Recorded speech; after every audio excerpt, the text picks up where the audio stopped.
আসসালামু আলাইকুম পঞ্চম শ্রেণীর শিক্ষার্থীরা, আশা করছি তোমরা সবাই ভালো আছো।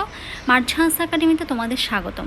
আজকের ক্লাসে তোমাদের হচ্ছে বিজ্ঞান বইয়ের দ্বিতীয় চ্যাপ্টারের অনুশীলনীর প্রশ্ন উত্তরগুলো সলভ করে দেবো। তাহলে চলো আমরা আমাদের আজকের ক্লাসটি শুরু করছি।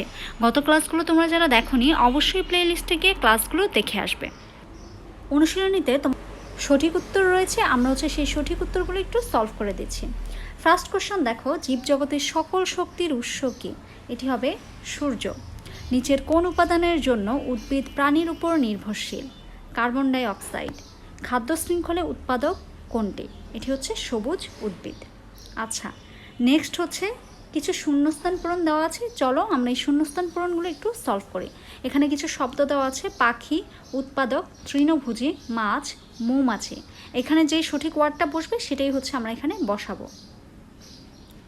প্রথম প্রশ্ন, খাদ্য শৃঙ্খলে সবুজ উদ্ভিদকে কি বলা হয়? আমরা জানি খাদ্য শৃঙ্খলে সবুজ উদ্ভিদকে বলা হয় উৎপাদক। ওকে, আচ্ছা। সেকেন্ড প্রশ্ন, ড্যাশ প্রাণী হলো প্রথম শ্রেণীর খাদক? কি হবে বলতো? তৃণভোজী। তৃণভোজী প্রাণী হলো প্রথম শ্রেণীর খাদক। তৃণভোজী প্রাণী হলো প্রথম শ্রেণীর খাদক।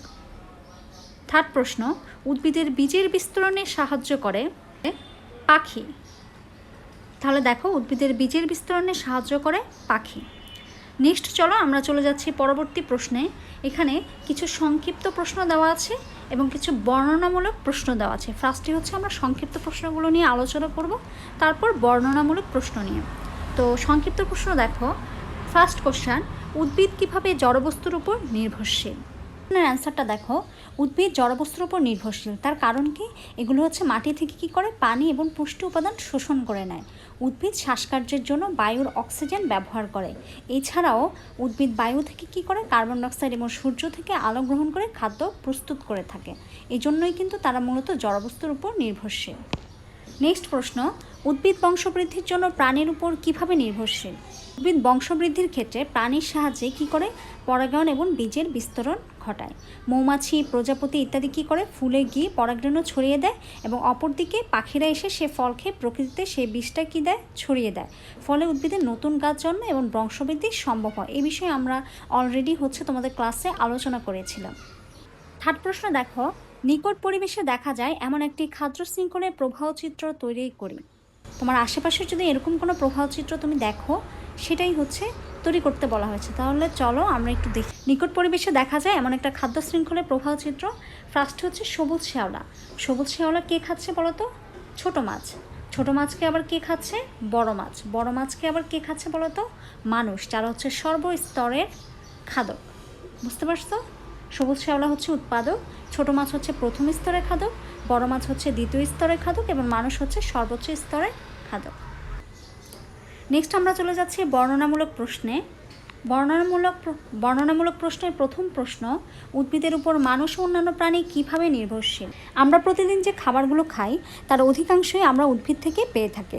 উদ্ভিদ সালোকসংশ্লেষণ প্রক্রিয়ায় যে অক্সিজেন উৎপন্ন করে, মানুষ ও অন্যান্য প্রাণী সেই অক্সিজেন গ্রহণ করে বেঁচে থাকে। উদ্ভিদ থেকে অনেক ধরনের ওষুধও তৈরি করা হয়। মানুষের ঘরবাড়ি, আসবাবপত্র তৈরিতে উদ্ভিদের কাঠ ব্যবহার করা হয়ে থাকে। পশু পাখিরাও আবাসস্থল নির্মাণে উদ্ভিদের উপর নির্ভরশীল। প্রাণীরা খাদ্যের জন্য উদ্ভিদের উপর নির্ভরশীল। বুঝতে পারছো? নেক্সট প্রশ্ন দেখো, পরিবেশের উপাদানগুলোর ভারসাম্য রক্ষা করা প্রয়োজন কেন? আমরা জানি জীব এবং জড়বস্তু নিয়েই কিন্তু আমাদের পরিবেশ, তাই না? তো পরিবেশের জীব আর জড়বস্তুর মধ্যে কিন্তু একটা নিবিড় সম্পর্ক রয়েছে। পরিবেশের যে উপাদানসমূহ রয়েছে, মাটি, পানি, বায়ু, আলো, উদ্ভিদ ও প্রাণী, উদ্ভিদ জীবের খাদ্য এবং অন্যান্য জীবের আশ্রয় জুগিয়ে থাকে। প্রকৃতিতে এই জীব এবং জড় উপাদানগুলোর মধ্যে একটা পারস্পরিক মিথস্ক্রিয়ার ফলে কিন্তু পরিবেশের ভারসাম্য বজায় থাকে। তাই পরিবেশের একটা উপাদানের ভারসাম্য যদি নষ্ট হয়, তাহলে কী কী সমস্যা দেখা দিতে পারে বলো তো? জলবায়ু পরিবর্তন, খরা, ফসলহানি, খাদ্যজাল ধ্বংস প্রভৃতি ঘটে থাকে। ফলে পৃথিবী বসবাসের অযোগ্য হয়ে পড়বে এবং সমগ্র জীবজগৎ হুমকির মুখে পড়বে। তাই মানুষ ও জীবজগতের অস্তিত্ব রক্ষার জন্যই আমাদের পরিবেশের উপাদানগুলোর ভারসাম্য রক্ষা করা প্রয়োজন।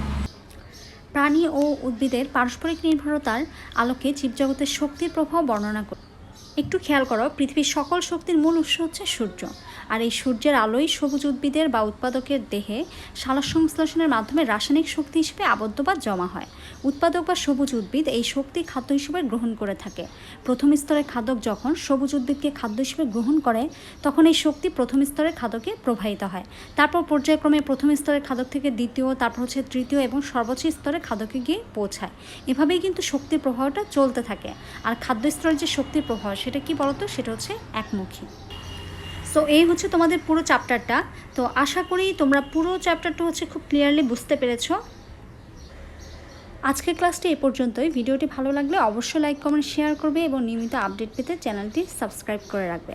নেক্সট ক্লাসে আমরা হচ্ছে পরবর্তী চ্যাপ্টার নিয়ে আলোচনা করব।